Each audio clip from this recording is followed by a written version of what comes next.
Blockbuster was aware of Netflix. Sure. They understood Netflix model.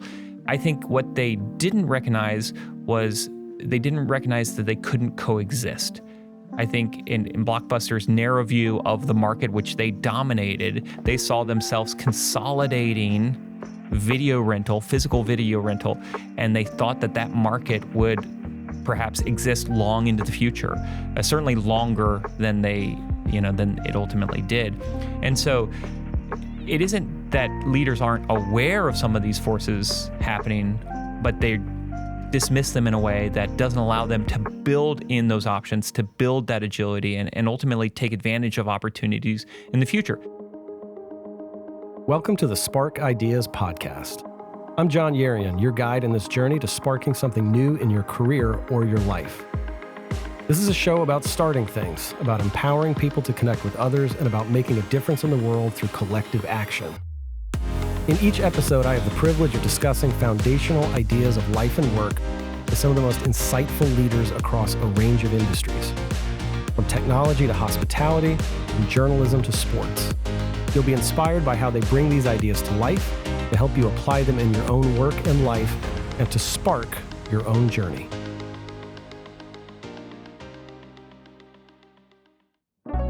In this episode of the Spark Ideas Podcast, I'm speaking with Shawn DuBravac, who arguably has one of the best jobs, or at least job titles, in the world. He's a global futurist, which means he's an economist, trend tracker, and best-selling author who studies and speaks on trends in technology and business and their impact on other industries, culture, and society. Shawn is president of Avrio Institute, where he helps leaders prepare for uncertain futures. He was previously chief economist for the Consumer Technology Association, which represents more than 2,000 consumer tech companies and produces the massive Consumer Electronics Show. Shawn DuBravac, welcome to the program. Thanks, John. It is great to be here. And I can't think of anybody I'd rather speak to on the subject of agility. So today we're going to bat around this interesting term that seems to mean a lot of different things to different people. And I'm curious, given your interesting work, what does agility mean to you? What is your relationship to that term, or how do you use it in your work every day? So especially when I think about the future of work, I see agility being central to that. It's a flexibility that allows you to adapt and to change. And we're at a period in our history where we're just seeing massive change, where the jobs that we do are changing, where the roles that we have are changing. And so to have that agility, to have that skill set, to be able to adjust and to recognize that everybody around you is adjusting, I think is going to be paramount moving forward. I think it's essential. And what I ponder sometimes is when we talk about agility, it seems like we're talking about preparedness for things you don't expect, which is a bit of an oxymoron, right? So the definition is you didn't know it was coming. So how could one possibly be prepared? What is that state of being, either for an individual, professional, or an organization? How do you think about that?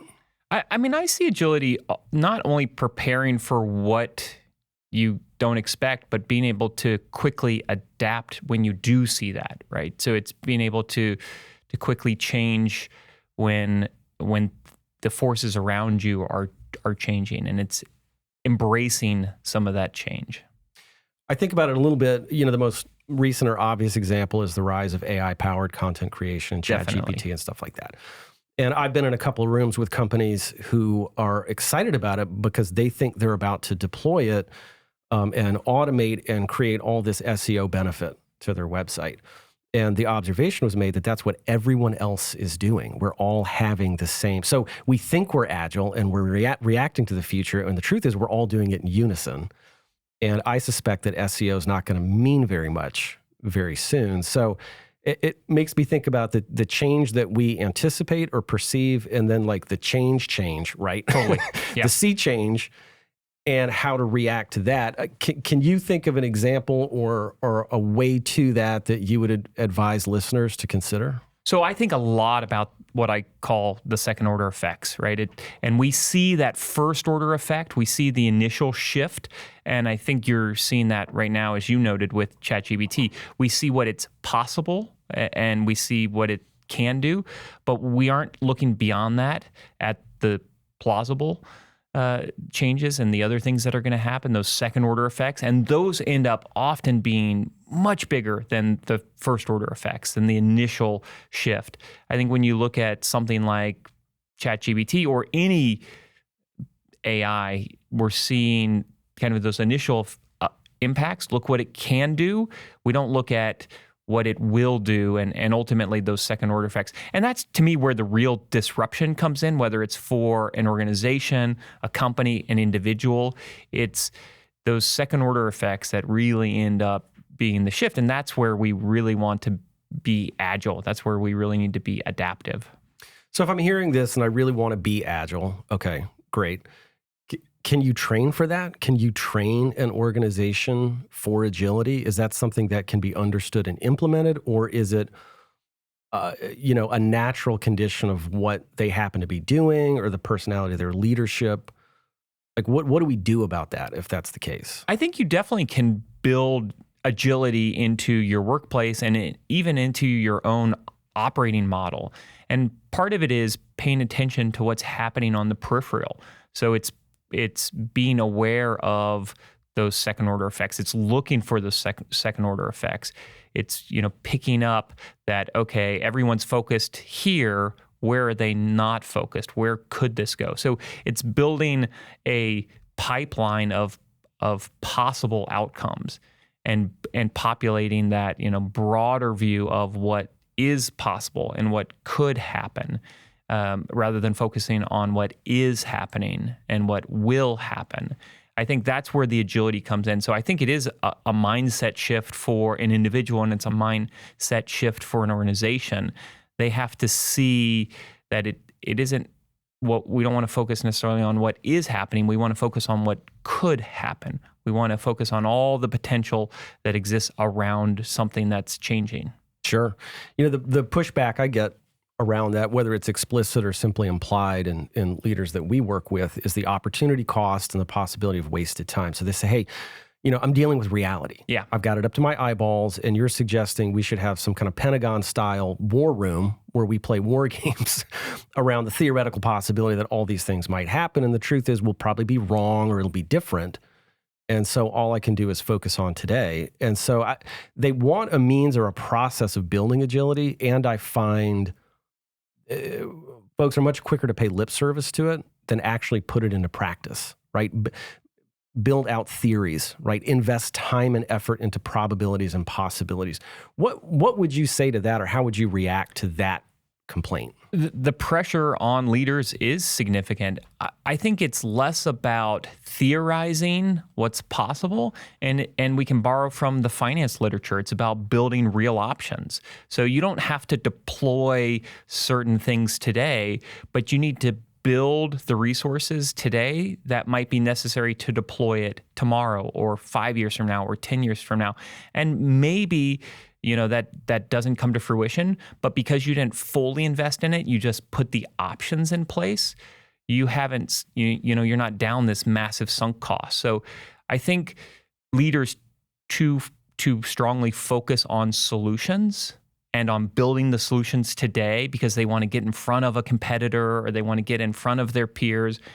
Rather, they should be thinking about, how do I build options for the future, and what do those options look like, and how do I deploy pieces of those options now so that, one, I'm ready when the change comes and I can be agile. But because the future is uncertain, I don't know what solution to build today. And so that's really where option theory comes in. It's about building an array of options so that you can deploy fully when that time comes.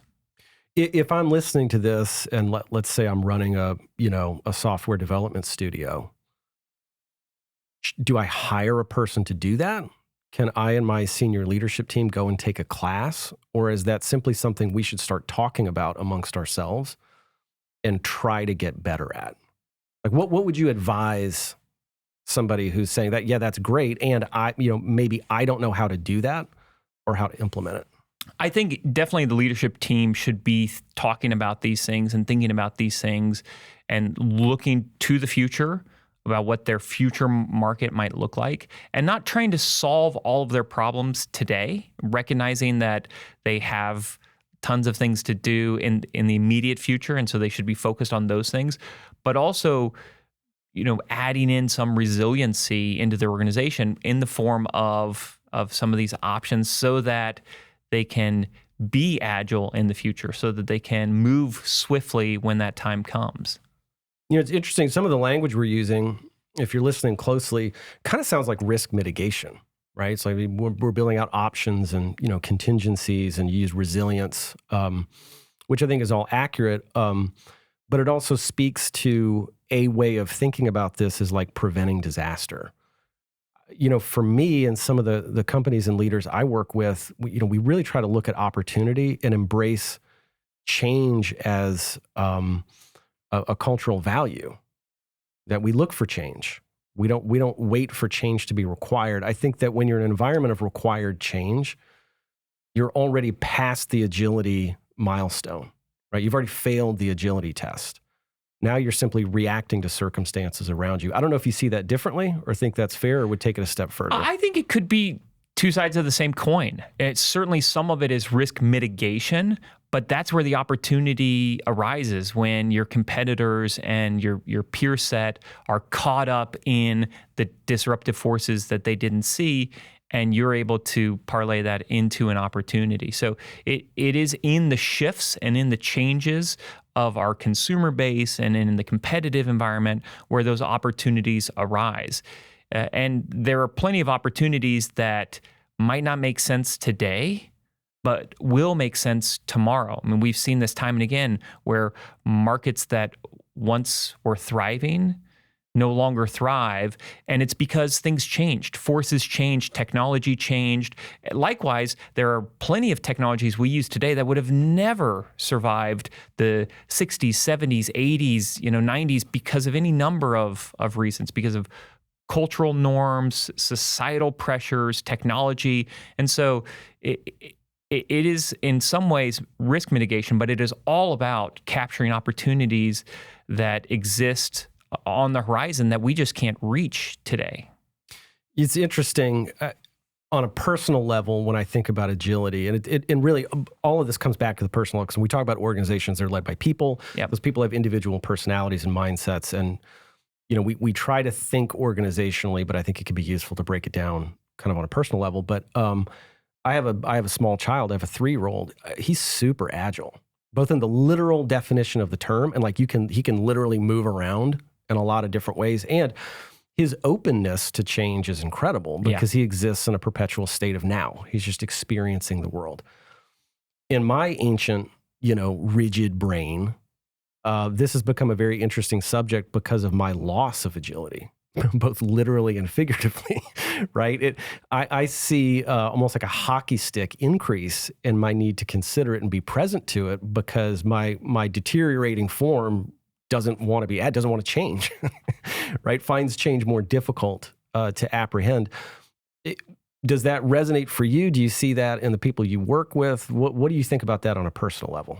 I think within, individuals, leaders, organizations, all have the risk of losing agility because we become domain experts, because we focus on all of the knowledge inside of our 4 walls, inside of our building, inside of our organization, inside of our industry. And because we don't see what's happening on the peripheral, we don't see what's happening in adjacent markets and in adjacent industries, I think that's where we lose a lot of that agility. So there is this juxtaposition of, by becoming experts, by becoming, if you will, using your analogy, adults in our space, we lose the agility because we aren't able to absorb new information that comes. And we create these heuristics, right? We create these shortcuts, mental shortcuts, to digest a lot of information, and we try to make sense of all of the information relative to our own sphere of knowledge. And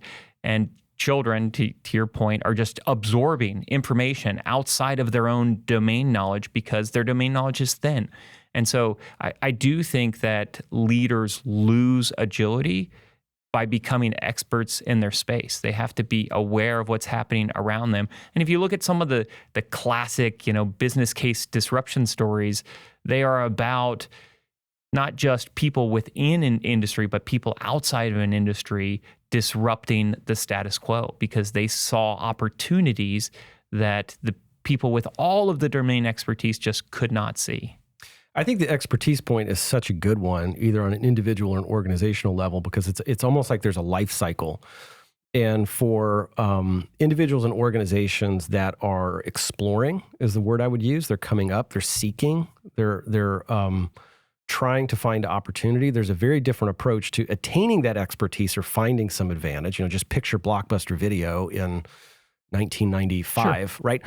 And that's that tipping point where that expertise turns that company, whatever they're doing, into basically a mining operation. Now it's extraction, right? It's leverage the expertise to maximize extraction.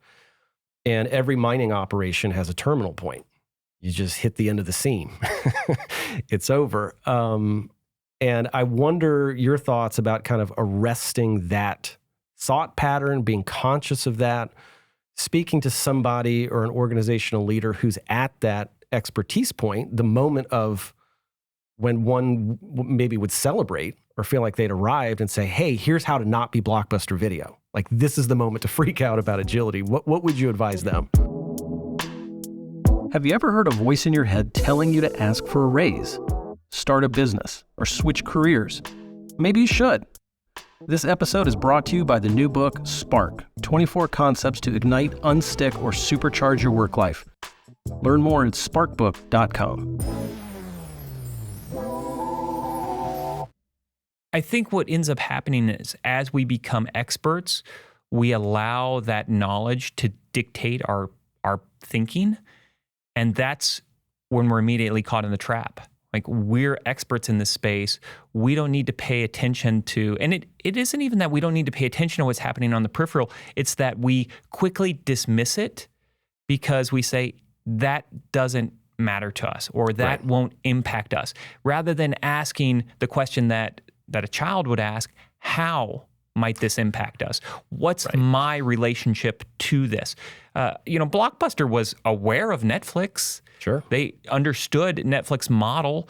I think what they didn't recognize was they didn't recognize that they couldn't coexist. I think in Blockbuster's narrow view of the market, which they dominated, they saw themselves consolidating video rental, physical video rental, and they thought that market would perhaps exist long into the future, certainly longer than than it ultimately did. And so it isn't that leaders aren't aware of some of these forces happening, but they dismiss them in a way that doesn't allow them to build in those options, to build that agility and ultimately take advantage of opportunities in the future. Had Blockbuster just said, hey, Netflix, they've got this really interesting model. Why don't we put in place some IT infrastructure that would allow us to pivot in this direction if our customers were ever to demand it? And maybe there's a way that we can, leverage that technology for other ways. I think a great example of a company that does that is Amazon. They build out resources that they need historically. You think about AWS was all about trying to scale their own operations, and then they realized this is a market opportunity that we can then deliver to our customers directly, rather than just delivering the products and the services that we're delivering over AWS. Let's actually deliver the underlying service. And so they took time to build out the infrastructure that they needed for their own operations, and then ultimately saw ways of pivoting, right? Taking advantage of that opportunity and delivering that to customers. Amazon's a good one, and it brings me to two different tipping points I want your opinion on. I wonder if there's a particular size of organization, and when I say organization, I mean thing that people are aggregated into that they consider to be a joint enterprise, right? Can that reach a size whereby it can no longer be agile just by virtue of its bulk or its construction? That's the first one. And then the second one is there simply a rate of technical change that defeats the whole conversation? Is it just going too fast now? And this podcast would have been better if it were released, 15 years ago. But as we're watching, new versions of ChatGPT come out on literally a weekly basis, Is that a tipping point that we should be considering? What do you make of either of those? Yeah, so let me take this last one first. Sure. In 1843, the person who was in charge of the patent office in the United States was writing in their annual report to Congress, and they wrote that we're inventing so much, essentially, we're advancing so quickly, surely we will run out of ideas. Those weren't his exact words, but he was talking about the rate of change was so rapid in the 1840s that surely they couldn't keep up with this rate of change. Surely we're going to run out of ideas and things will slow down. And mind you, 1843 is before most of us have indoor plumbing, before most of us have electrification in the homes. I mean, look at all of the innovation that's happened since then. This is something I hear from leaders all of the time. Surely we can't keep up this pace. Things are, faster now than they've ever been, and surely that won't continue. Or somehow, now is different than it was in the past. And it's all part of a continuum. Leaders today are going to find opportunities to create markets, to thrive. Leaders 10 years from now and 15 years from now are going to create markets. Those markets are going to be different. The way we reach customers, the services we deliver will be different, but those markets will continue to exist. And so I think there's always going to be opportunity to build for the future. And there's always going to be a runway. I don't believe that runway will necessarily be short and instant, and whoever's kind of quick and first to market will win. But it is about delivering not just an early product, it's about delivering a superior product, a superior service. And we can think of hundreds of examples of companies who didn't get there first, but got there better.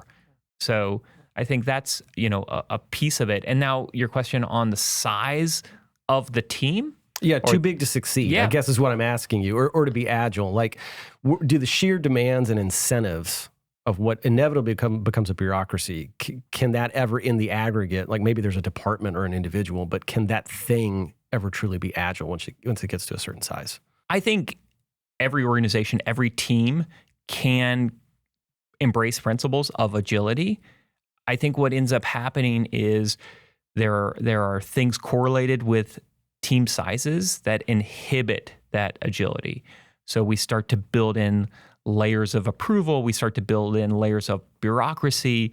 We start to build in fear within an organization, fear of layoffs, fear of being, having your ideas shot down, whatever it is. And so that inhibits people raising questions, because ultimately agility is about asking questions about the future.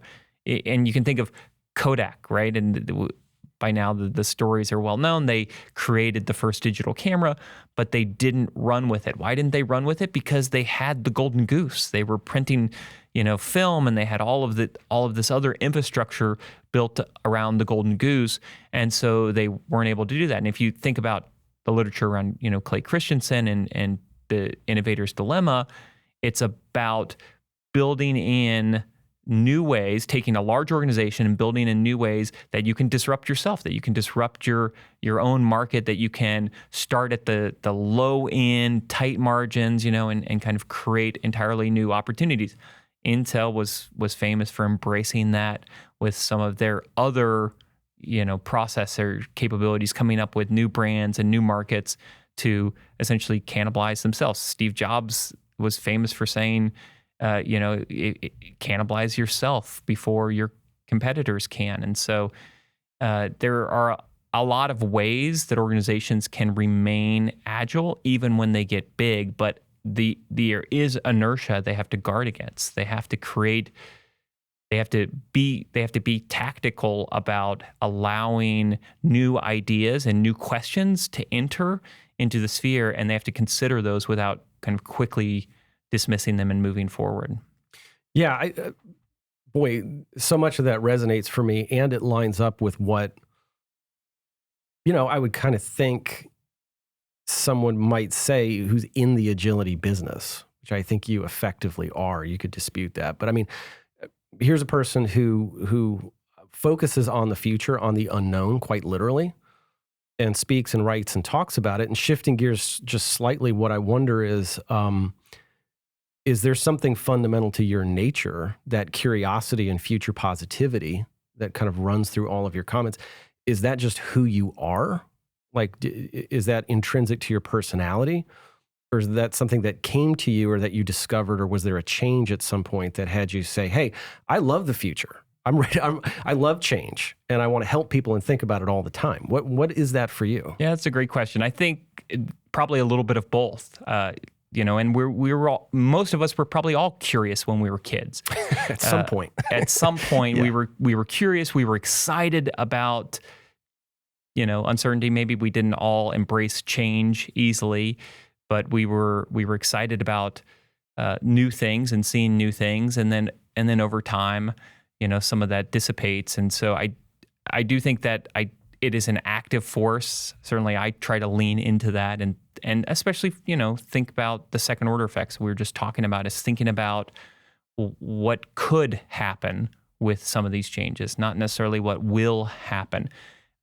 I think too often we look at the future and we try to predict it rather than prepare for it. And it is much more about preparing for the future than predicting the future. I think so too. And it's interesting to me the way that shifts for leaders in the way they think about their responsibility to others.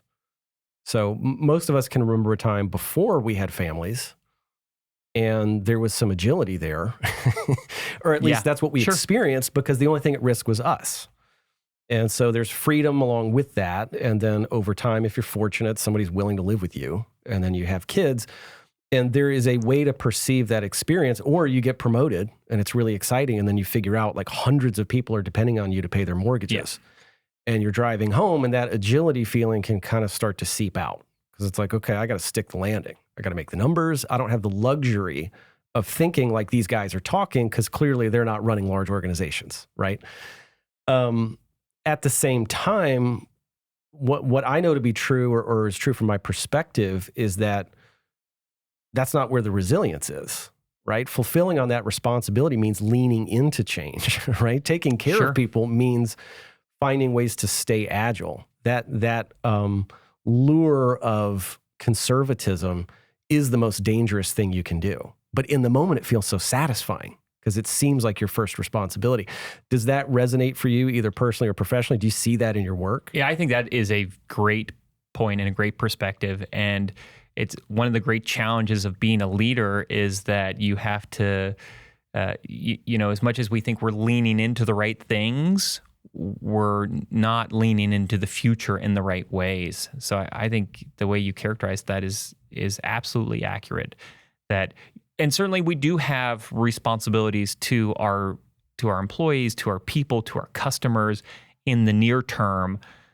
But if we want to deliver that to them tomorrow, we also have to at least give a little bit of our thoughts to what is it that they're going to want tomorrow? What are our employees going to need when it comes to their jobs and their skills? What are our customers going to want and need? What are the services that they're going to be interested in? And how do we start to think about delivering those in the future? And so, to your point, especially when it comes to employees, whether you're on a team of 2 or a team of 200, you have to be thinking about, how do I prepare them for the future? What are the skill sets that they need to have? What are the opportunities that they need to have? What do all of these things look like? Yeah, for us, a lot of times it's working with investee companies and leaders, and really considering if they're talking about or considering anything that makes them uncomfortable. There's usually a quick way to talk about agility. There's a way to talk about agility at one remove, to abstract it. And there's another way to talk about it, which is to say, what are you investing in? What have you begun that you don't fully understand, and whose consequences or implications concern you? And that, to me, would look like agility, right? That would be the process of stretching, versus sitting in a boardroom and say, oh yeah, well, we can change or whatever. I find that very useful. Yeah. It's very easy to talk about it differently. What's your experience of that discomfort, or how do you hold hands with the people you work with to help them get through it? I think you hit on a lot of great points. I mean, one is having that conversation, asking yourself that question: what am I talking to my team about that's uncomfortable? I think that's a great piece of advice. And then your other point around leaning into what are you investing in? And you see a lot of organizations, successful organizations, leaning into that change potential, right? Building out those options. So you think about, I see it in the tech space where you have large tech companies investing in incubators and investing in, bringing some of that in-house, allowing employees to come up with ideas. Google was famous for giving employees 20% of their time, some of the engineers 20% of their time to go off and work on things. And if those ideas resonated, then Google would take them and run with them. And so allowing those ideas to get a little bit of breathing room and then, just carry them on a little bit into the future. And then when the time is ready and the time is ripe, then you run with it. Google News was started in a serendipitous conversation that happened in one of their cafeterias while they were waiting in line.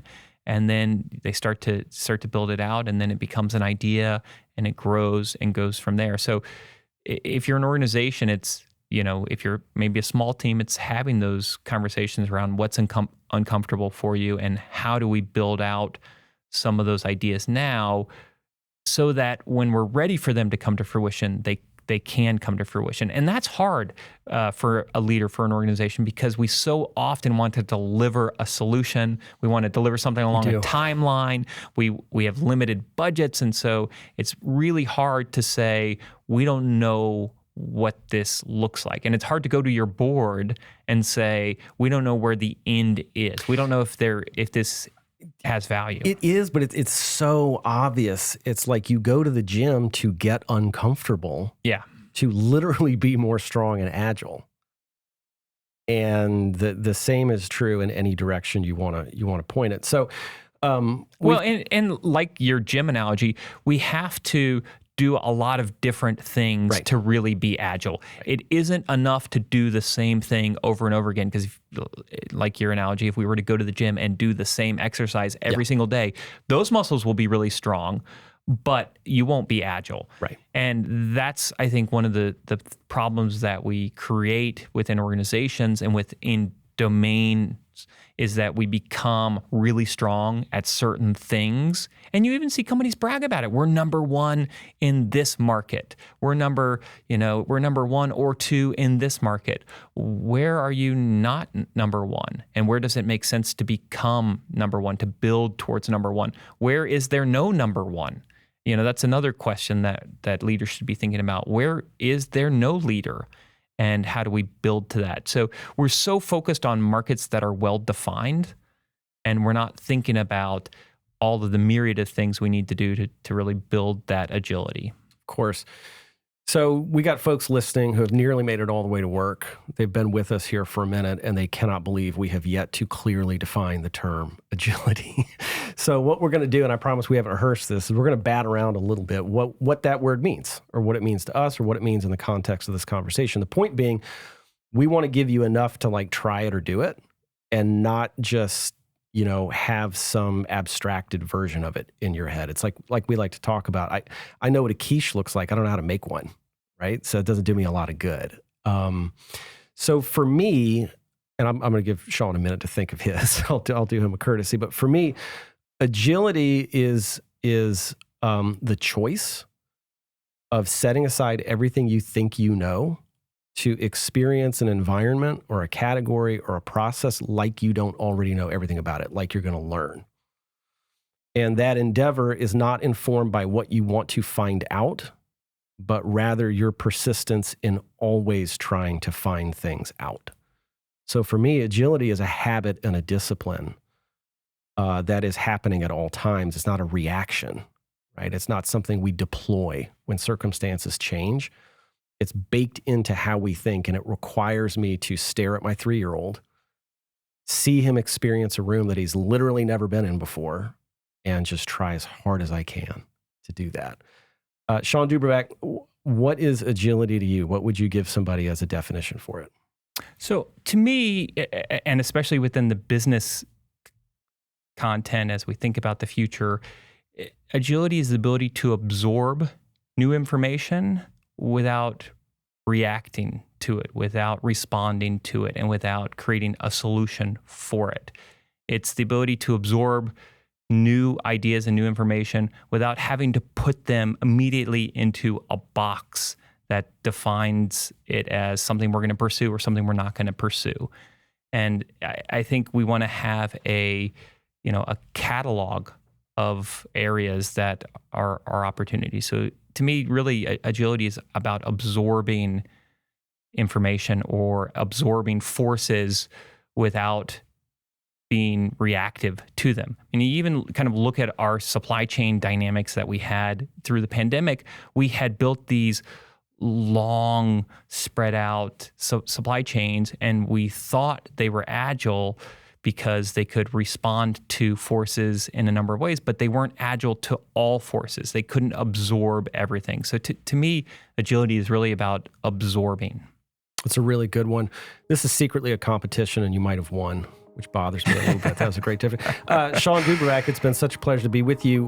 Where can listeners go to learn more about you and your terrific work? Yeah, you can find me at ShawnDuBravac.com and at Shawn DuBravac on pretty much all the normal platforms. Thank you so much. Brought to you by the new book, Spark, 24 Concepts to Supercharge Your Work Life. Learn more at sparkbook.com.